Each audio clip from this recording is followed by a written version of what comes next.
Assalamualaikum warahmatullahi wabarakatuh. Alhamdulillahirabbil alamin wa bihi nasta'inu ala umurid dunya waddin. Assalatu wassalamu ala asyrafil anbiya'i wal mursalin sayyidina wa maulana Muhammadin wa ala alihi wa sahbihi ajma'in. Hadratal muhtaramin, para alim ulama, al-mukarram, para sesepuh bini sepuh pejuang Nahdlatul Ulama, sahabat-sahabati yang berbahagia.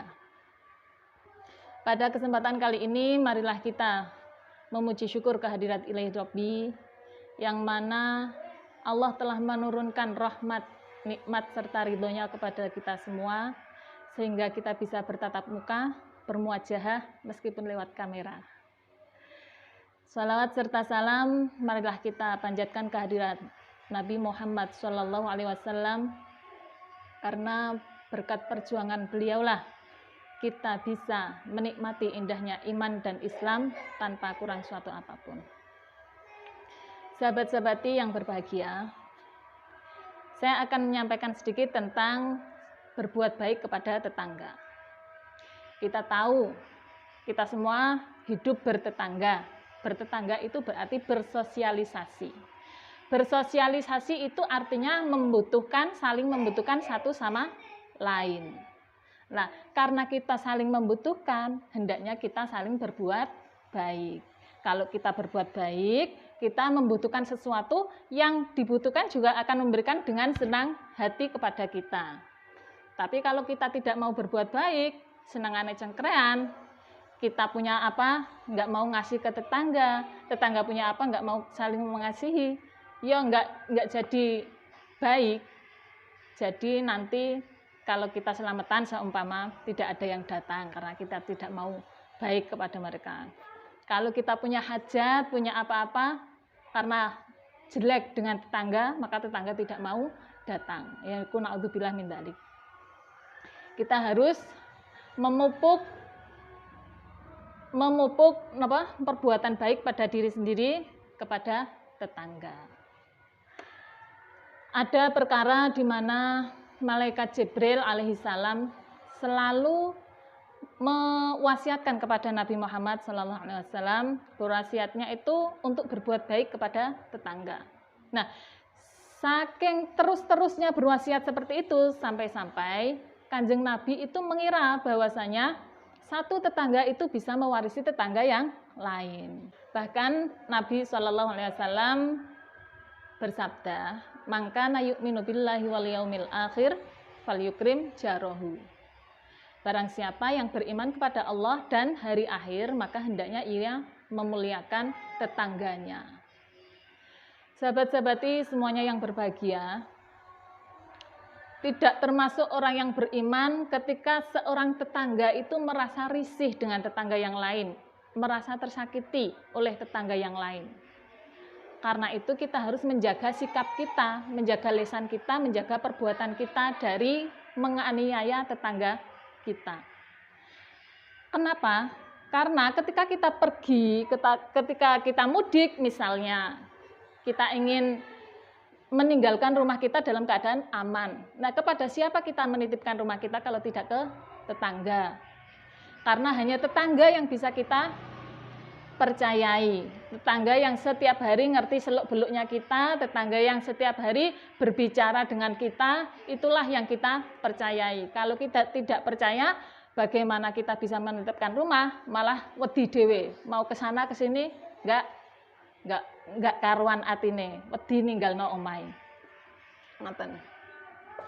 Nah, dan hidup bertetangga itu ada adabnya. Saya mencatat di sini ada 4 adab yang harus kita lakukan ketika bertetangga. Yang pertama, jangan sampai kita menyakiti hati tetangga. Karena menyakiti hati tetangga itu dosanya 10 kali lipat daripada menyakiti hati orang lain. Tapi ya jangan aku mau menyakiti hati orang lain saja, nggak mau menyakiti hati tetangga. Nggak boleh seperti itu. Tetap harus ditanamkan pada diri sendiri untuk berbuat baik kepada siapapun, terutama pada tetangga. Itu.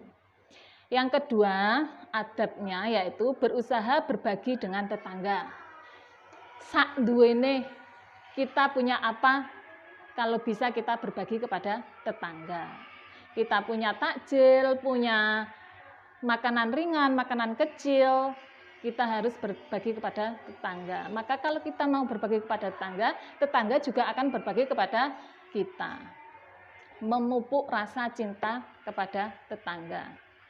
Sebagaimana Nabi telah bersabda yang artinya ketika kita memasak sesuatu, hendaklah memperbanyak kuahnya. Nah, untuk apa kuah itu? Ya dibagikan kepada tetangga. Tapi di sini maksudnya tidak hanya memberi kuah saja loh ya. Kita ya hendaknya ngasih isi-isian lah, kasih kepala ikan, kasih dagingnya atau kasih nopone, pokoknya sing iso dinikmati oleh tetangga, seperti itu. Yang ketiga, jangan biarkan kesusahan menimpa tetangga. Ketika kita tahu tetangga kita sedang dilanda kesusahan, tidak punya uang misalnya. Nah, hendaknya kalau seandainya mereka pinjam uang, nggak apa-apalah dikasih, dipinjemi. Suatu saat kalau kita berada di posisinya dan kita pas butuh uang, insya Allah juga akan dipinjemi juga. Kita harus memposisikan tetangga pada diri kita sendiri. Ketika tetangga kesusahan, hendaknya kita juga ikut berempati. Tidak hanya bersimpati, tapi juga berempati, merasakan apa yang dirasakan tetangga. Jangan sampai tetangga merasa susah, tapi kita malah bahagia di atas penderitaan tetangga, kan kasihan. Yang terakhir, yang keempat, yaitu saling memberi hadiah. Nah, saling memberi hadiah itu apa? Ya saling memberi. Kalau tetangga punya panen, dihadiahkan kepada kita. Kalau kita habis bancaan napa-napa sing luweh tenggene griya diberikan kepada tetangga. Itu akan memupuk rasa cinta seperti tadi yang sudah saya terangkan juga. Nah, semua itu adalah teori. Yang bisa melaksanakan dengan baik adalah diri kita sendiri.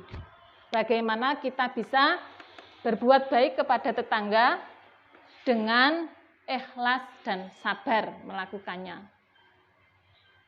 Ketika kita berbuat baik kepada tetangga, jangan berharap apa-apa, jangan berharap nanti dikembalikan atau diberikan yang lain oleh tetangga, tapi kita harus ikhlas.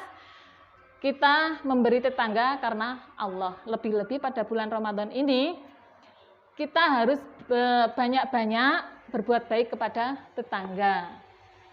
Seperti memberi takjil tadi, memberi contohnya pisang, memberi hasil panenan dan lain sebagainya. Kita harus memulai kebaikan dari diri kita sendiri. Sudah, hanya itu yang dapat saya sampaikan. Semoga ada yang bermanfaat untuk kita semua.